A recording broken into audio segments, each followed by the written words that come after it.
मुख्यमंत्री सहायता निधीकरता आता प्रदेशातून देणगी मिळवणं महाराष्ट्र सरकारला शक्य होणार आहे। तर केंद्र सरकारकडून परवानगी मिळवणाऱ्या महाराष्ट्र देशातलं पहिलं राज्य ठरलं आहे। महाराष्ट्र एटीएसनं भिवंडीतील पडघा इथं मोठी कारवाई सुरू केली आहे। पडघ्यामध्ये मोठ्या दहशतवादी कारवाईची शक्यता होती, तशी तयारी केली जात होती अशी माहिती एटीएसला मिळाली। त्यानंतर एटीएसच्या 22 जणांच्या टीमनं कारवाई करत छापा टाकला। एफडीएनं अन्न आणि सुरक्षा नियमांचं उल्लंघन केल्याप्रकरणी एका खासगी कंपनीचा धारावीतील गोदामाचा परवाना निलंबित केलाय। एफडीएनं धारावी इथल्या खासगी कंपनीच्या गोदामावर छापा टाकला। यावेळी मोठ्या प्रमाणात अनियमितता आढळून आली, त्यामुळे ही कारवाई करण्यात आली आहे। ऊसतोड कामगारांचा जिल्हा म्हणून ओळख असलेल्या बीड जिल्ह्यामधून प्रत्येक वर्षी 1,75,000 मजूर ऊसतोडीच्या कामाला जातात। त्यातील 843 महिलांनी ऊसतोडीला जाण्यापूर्वी गर्भपिशवी काढल्याची धक्कादायक बाब समोर आली आहे। यात 30 ते 35 वयोगटातील महिलांचा समावेश अधिक आहे। 1523 महिला गर्भवती असताना सुद्धा ऊसाच्या फडात काम करतायत, हेही समोर आलंय।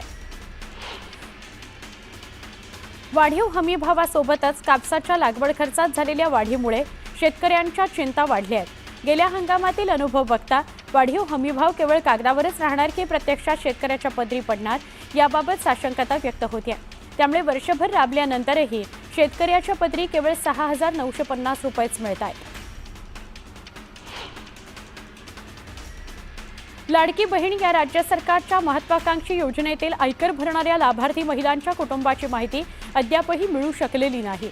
राज्य सरकारनं आयकर विभागाकडे माहिती मागवली असली तरी अशी माहिती देण्याबाबत आयकर विभागानं केंद्राच्या वित्त मंत्रालयाकडे हा प्रस्ताव पाठवला असून केंद्राच्या मान्यतेनंतरच ही माहिती मिळू शकणार आहे। जळगावात मे महिन्याच्या सुरुवातीला झालेल्या पावसानंतर पाचोरा, चाळीसगावसह परिसरात शेतीच्या मशागतींच्या कामांना वेग आलाय। मात्र बदलत्या वातावरणामुळे पेरणीबाबत शेतकऱ्यांमध्ये संभ्रम कायम आहे। मुसळधार पाऊस आणि बदलत्या वातावरणाचा बेदाण्याला फटका बसला, त्यामुळे लासलगाव, निफाड भागातील हजारो क्विंटल बेदाणा भिजून खराब झालाय। त्यामुळे पंचनामे करून नुकसान भरपाई द्यावी अशी मागणी बेदाणा उत्पादकांनी केली आहे।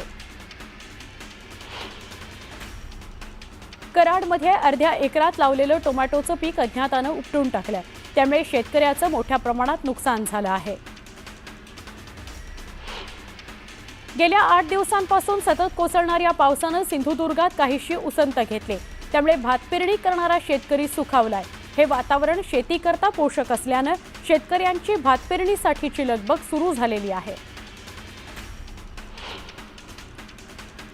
बदललेल्या वातावरणामुळे मान्सूनच्या प्रवासाची गती कमी व्हायला सुरुवात झाली आहे। 10 जूनपर्यंत तरी मान्सूनचा प्रवास थांबणार असल्याचा अंदाज आहे, त्यामुळे पेरणीची घाई करू नये असा सल्ला कृषी विभागाकडून देण्यात आला। केंद्र सरकारच्या महत्त्वाकांक्षी ॲग्रीस्टॅक योजनेअंतर्गत राज्यात 1 कोटी रुपयांनी नोंदणी करून शेतकरी ओळख क्रमांक काढलाय। राज्यात एकूण शेतकरी खातेदार 1.71 कोटी असून त्यापैकी 1 लाख शेतकऱ्यांनी नोंदणी केली असून 70 लाख खातेदारांनी नोंदणी करणं अद्याप बाकी आहे। चोपडा तालुक्यात मान्सूनपूर्व मशागतीत शेतकरी वर्ग व्यस्त असल्याचं दिसतंय। यावर्षी मे महिन्यातच पाऊस झालाय, त्यामुळे ढगाळ वातावरणात शेतकरी मशागत करताना दिसतोय। पण शेतात कुठलं पीक पेरणी करावी अशी द्विधा मनस्थिती शेतकऱ्यापुढे आहे। राज्यातील बाजार समितीमध्ये 25,000 क्विंटल कांद्याची आवक झाली। कमीत कमी 600 रुपयापासून ते 1,350 रुपयांपर्यंत दर मिळाला, तर भुसावळ बाजारात कमीत कमी 1,000 रुपये दर मिळाला। मालेगावच्या गिरणा नदीवर असलेल्या बंधाऱ्याच्या सांडव्याच्या भिंतीवरून काही टवाळखोर तरुण पाण्यात उड्या घेऊन जीवघेण्या स्टंटबाजी करतायत। विशेष म्हणजे ही मुलं केवळ भिंतीवरून पाण्यात उड्याच मारत नाहीत, तर पाणी अडवण्याकरता लावण्यात आलेल्या लोखंडी प्लेट आणि भिंतीत लावलेल्या गॅपमधून दुसऱ्या बाजूला जीवघेणी कसरत करतायत। दिवंगत लोकनेते स्वर्गीय गोपीनाथ मुंडे यांची 3 जूनला पुण्यतिथी आहे आणि बीडच्या परळी इथल्या गोपीनाथ गडावर विविध कार्यक्रमांचं त्यामुळे आयोजन करण्यात आलंय। गोंदियातील आमगाव रेल्वे स्थानकावर एका 35 वर्षाच्या व्यक्तीनं आत्महत्या केली। ही व्यक्ती मध्य प्रदेशातील असून त्यानं त्याच्या पत्नी आणि मुलांसमोरच आत्महत्या केली। क्षुल्लक कारणावरून दोघांमध्ये वाद झाल्यानंतर त्यानं टोकाचं पाऊल उचललं। नागपुरात पारशिवनी तालुक्यातील नेऊरवाडा गावात सध्या वाघाची दहशत बघायला मिळते. वाघानं काही दिवसांपूर्वी एका बैलाची शिकार केल्याचा व्हिडिओ सोशल मीडियावर व्हायरल झाला होता. काही दिवसांपूर्वी एका शेतकऱ्याची शिकार वाघानं केली होती. त्यामुळे वाघाचा बंदोबस्त करण्याची मागणी नागरिकांकडून केली जाते.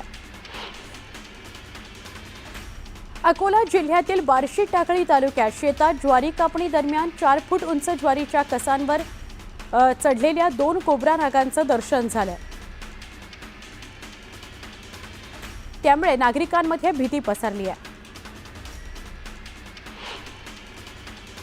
माजी मंत्री सुरेश खाडे यांच्या प्रयत्नांनी मिरजमधील 2 वसतिगृहांच्या नूतन इमारतींचं लोकार्पण पार पडलं. सगळ्या सामान्यांची मुलं मागासवर्गीय विद्यार्थ्यांच्या वसतिगृहात शिक्षण घेतात. त्यामुळे सामाजिक न्याय विभागाची वसतिगृह 3 स्टार करणार असून राज्यातील 125 वसतिगृहांकरता 1200 कोटींची तरतूद करण्यात आलेली आहे. लोकशाहीर अण्णाभाऊ साठे इतरांकरता जगले. त्यांनी प्रत्येक समाजाकरता लढा दिला. वाटेगाव इथल्या प्रस्तावित जागेत लोकशाहीर अण्णाभाऊ साठे यांचं नियोजित स्मारक लवकरात लवकर उभं करावं आणि परिसर माणसांनी फुलून गेलेला त्यामुळे दिसेल, असं प्रतिपादन सामाजिक न्याय मंत्री संजय शिरसाट यांनी केलं. चंद्रपूरच्या ताडोबा अंधारी व्याघ्र प्रकल्पामध्ये लाखो पर्यटक वन्यजीव दर्शनाचा आनंद घेण्याकरता येतात. पर्यटकांना अल्प दरामध्ये या सफारीचा आनंद घेण्याकरता आता चंद्रपूर ते ताडोबाचं प्रवेशद्वार मोहर्लीसाठी बस सेवा सुरू करण्यात आली आहे. गेल्या 2 वर्षात 58,000 पर्यटकांनी या क्रुझरद्वारे ताडोबा सफारीचा अनुभव घेतलेला आहे. पावसाच्या आगमनानं सुक्या माशांचा हंगाम लवकर सुरू झालाय. पावसामुळे मासेमारीवर परिणाम झाल्यानं बाजारात ताज्या माशांची आवक घटली आहे. त्यामुळे ग्राहकांनी सुक्या माशांना पसंती दिली असून महिलांनी घरगुती वापराकरता सुकी मच्छी साठवायला सुरुवात केलेली आहे.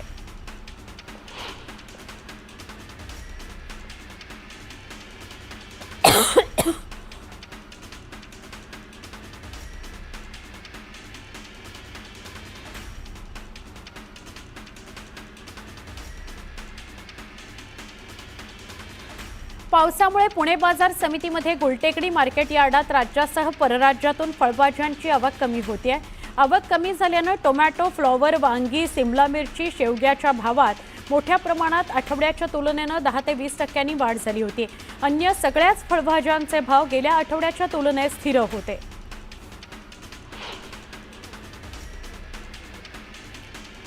पावसानं उघडीप दिली असली तरी पुणे बाजार समितीच्या गुलटेकडी मार्केट यार्डातील फुलबाजारामध्ये फुलांची आवक निम्म्यानं घटली आहे. बाजारात येणाऱ्या फुलांमध्ये 50% ओली फुलं बाजारात दाखल होत आहेत. भिजलेल्या फुलांच्या तुलनेत सुक्या आणि दर्जेदार फुलांना चांगला भाव मिळतो आहे.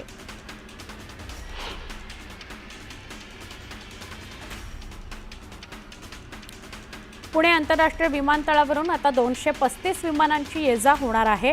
यापूर्वी पुणे विमानतळावरून दिवसाला 220 विमानांची ये-जा होत होती. मुरलीधर मोहोळ यांच्या पाठपुराव्यानंतर 15 उड्डाणं वाढवण्यात आली आहेत.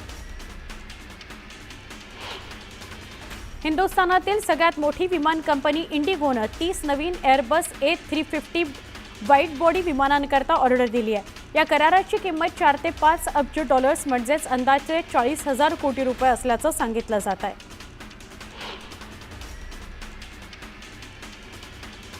कर्नाक पूल तब्बल 2.5 वर्षांच्या पुनर्बांधणीनंतर बांधून पूर्ण झालाय. पूल बांधणीनंतरची उर्वरित कामं केली जात असून ती पूर्ण झाल्यावर 10 जूनला हा पूल वाहतुकीकरता खुला केला जाणार आहे. त्यामुळे दक्षिण मुंबईतील मस्जिद बंदर, छत्रपती शिवाजी महाराज टर्मिनस आणि मोहम्मद अली मार्ग या परिसरातील कोंडी फुटणार आहे. महापालिकेनं बांधलेल्या कोस्टल रोडवर दिव्यांअभावी प्रवास भीतीदायक ठरतोय. संध्याकाळी 7 नंतर या भागात काळाकुट्ट अंधार पसरतो. गेल्या 2.5 महिन्यांपासून पथदिवे बंद असल्यानं प्रवास असुरक्षित वाटतोय. आरबीआयनं गेल्या आर्थिक वर्षात विनियमित संस्थांवर अंमलबजावणी कारवाई केली आहे आणि कायद्याच्या तरतुदीच्या उल्लंघनाकरता एकूण 353 लाखचा दंड ठोठावला. या दंडांतर्गत 54.78 कोटी रुपये वसूल झाले आहेत. भारतीय रिझर्व्ह बँक सलग तिसऱ्यांदा 0.25% व्याजदर कपात करू शकते. अमेरिकेनं आयात शुल्क वाढवल्यामुळे निर्माण झालेल्या अनिश्चिततेच्या पार्श्वभूमीवर वाढीस चालना मिळेल. आरबीआयची पतधोरण समितीची बैठक 4 जूनला सुरू होते आहे. 6 जूनला निर्णयाची घोषणा करण्यात येईल. नवी मुंबई आंतरराष्ट्रीय विमानतळावरून पुढील महिन्याभरामध्ये विमानसेवा सुरू होण्याचे संकेत मिळत आहेत। त्यानुसार संबंधित यंत्रणा कामाला लागल्यात। मात्र विमानतळाच्या उद्घाटनापूर्वी नामकरणाचा प्रश्न निकाली काढण्याकरता सर्वपक्षीय संघर्ष समिती मुख्यमंत्र्यांची भेट घेणार आहे। राज्यात नवीन इलेक्ट्रिक वाहन धोरण 5 वर्षांकरता लागू झालंय। त्यात विजेवर चालणाऱ्या वाहनांसोबतच चार्जिंग स्टेशन उभारण्याकरता देखील सवलती जाहीर करण्यात आल्यात। त्यानुसार 4135 चार्जिंग स्टेशनसाठी सबसिडी मिळणार असून त्याकरता 10 लाखांपर्यंत आर्थिक मदत मिळणार आहे।